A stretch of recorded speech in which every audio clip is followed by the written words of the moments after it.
నమస్కారం. మాగల్ఫ్ న్యూస్ కి స్వాగతం. ప్రతిరోజు 6 దేశాల తాజా వార్తలు మీకు అందించబడుతున్నాయి.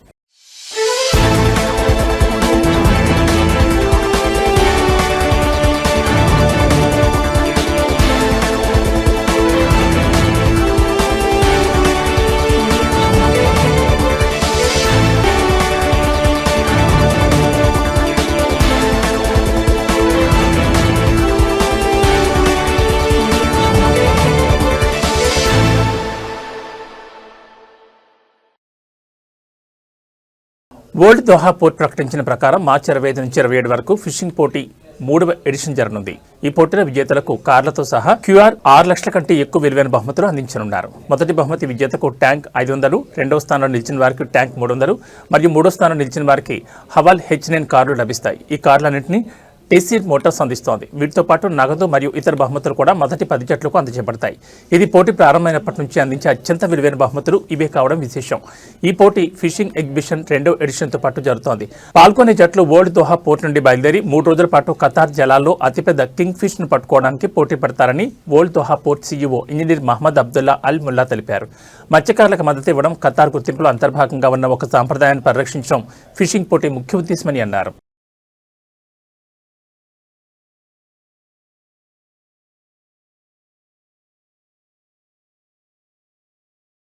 సౌదీ విజన్ 2030 ప్రారంభించినప్పటి నుండి విదేశీ ప్రత్యక్ష పెట్టుబడుల ప్రవాహం రెట్టింపైంది. 2024లో ఇది 119.2 బిలియన్ల సౌదీ రియాళ్లకు చేరుకుందని పెట్టుబడుల శాఖ మంత్రి ఖలీద్ అల్ ఫాలిహ్ అన్నారు. రియాద్లో జరిగిన సౌదీ జపనీస్ మంత్రిత్వ ఫోరంలో ఆయన మాట్లాడుతూ సౌదీ అరేబియాలో మొత్తం విదేశీ పెట్టుబడులు 977.3 బిలియన్ల సౌదీ రియాళ్లకు చేరుకుందని తెలిపారు.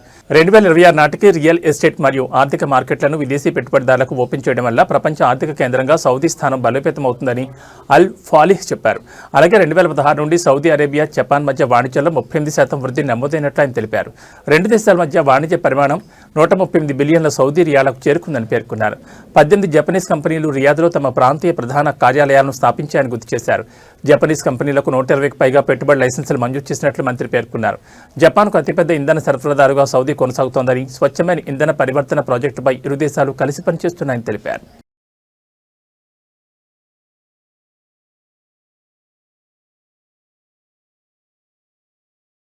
దుబాయ్ అంతర్జాతీయ విమానాశ్రయం 3 టెర్మినల్స్లో ఈ వాలెట్ పార్కింగ్ కోసం దుబాయ్ రోడ్ టోల్ సంస్థ సాలిక్తో ఒక ఒప్పందం చేసుకుంది. ఈ మేరకు దుబాయ్ విమానాశ్రయాల chairman Sheikh Ahmed bin Saeed Al Maktoum మరియు సాలిన్ చైర్మన్ మటర్ అల్ తాయర్ 10 సంవత్సరాల ఒప్పందంపై సంతకాలు చేశారు. ఈ ఒప్పందం ప్రకారం DSBలోని అన్ని పెయిడ్ కార్ పార్కింగ్లలో సాలిక్ ఈ వాలెట్ చెల్లింపులకు అనుమతించనున్నారు. ఇది జనవరి 22, 2026 నుండి అమల్లోకి వస్తుందని ప్రకటించారు. దుబాయ్ ఇంటర్నేషనల్ ప్రపంచంలోనే అత్యంత రద్దీగా ఉండే విమానాశ్రయాల్లో ఒకటి. జూలై మరియు సెప్టెంబర్ మధ్య 24.2 మిలియన్ల అతిథులకు సేవలు అందించింది. 2025 మొదటి 9 నెలలకు మొత్తం ట్రాఫిక్ 70.1 మిలియన్లుగా నమోదైంది.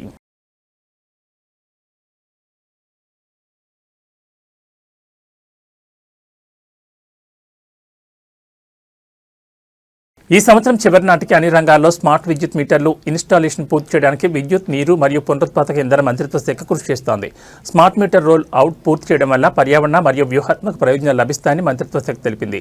స్మార్ట్ సిటీలు నిర్మించడంలో మరియు కువైట్ విజన్ 2035 మౌలిక సదుపాయాలను అప్గ్రేడ్ చేయడంలో స్మార్ట్ మీటర్లు కీలకంగా మారనున్నాయి.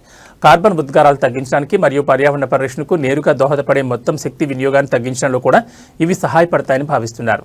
వినియోగదారులు మొబైల్ అప్లికేషన్లు లేదా హోమ్ డిస్ప్లే స్క్రీన్ల ద్వారా వారి రియల్ టైం విద్యుత్ వినియోగాన్ని పర్యవేక్షించగలుగుతారు. అధిక వినియోగ పరికరాలు గుర్తించడంలో వారికి సహాయపడుతుంది. ముఖ్యంగా గరిష్ట వినియోగ సమయాల్లో వారి విద్యుత్ బిల్లులను 10% వరకు తగ్గించుకోవడానికి వీలు కల్పిస్తాయని మంత్రిత్వ శాఖ పేర్కొంది.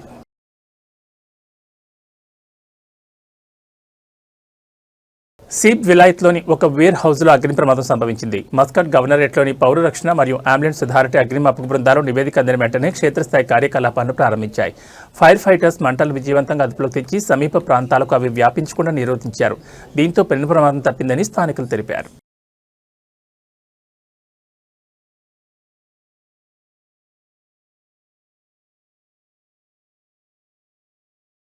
బహ్రెయిన్ మరియు కువైట్ మధ్య ఉన్న సంబంధాలు ప్రత్యేకమని అంతర్గత మంత్రి general Sheikh Rashid bin Abdullah Al Khalifa తెలిపారు.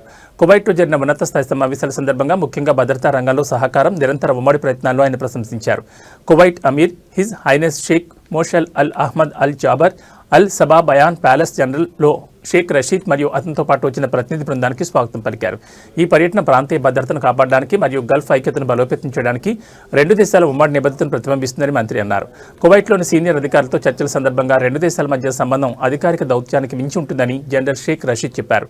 అంతర్గత మంత్రి, మొదటి ఉప ప్రధానమంత్రి మరియు కువైట్ అంతర్గత మంత్రి షేక్ ఫహద్ యూసఫ్ సౌద్ అల్ సబాతో చర్చలు జరిపారు. ఇప్పటికే సాధించిన పురోగతిని హైలైట్ చేశారు. ఈ ప్రాంతంలో తలెత్తిన భద్రతా సవాళ్లను పరిష్కరించడానికి ఇరు పక్షాలు భాగస్వామ్యాన్ని ఒక పునాదిగా భావిస్తున్నాయని అన్నారు. ప్రధానమంత్రి జనరల్ షేక్ రషీద్ మాట్లాడుతూ నైపుణ్య మార్పిడి, ఉమ్మడి శిక్షణ, కార్యాచరణ సామర్థ్యం పెంపు మరియు భద్రతా విన్యాసాల ద్వారా బహ్రెయిన్ సహకారాన్ని మరింత బలోపేతం చేసుకోవాలని ఆకాంక్షిస్తున్నట్లు చెప్పారు.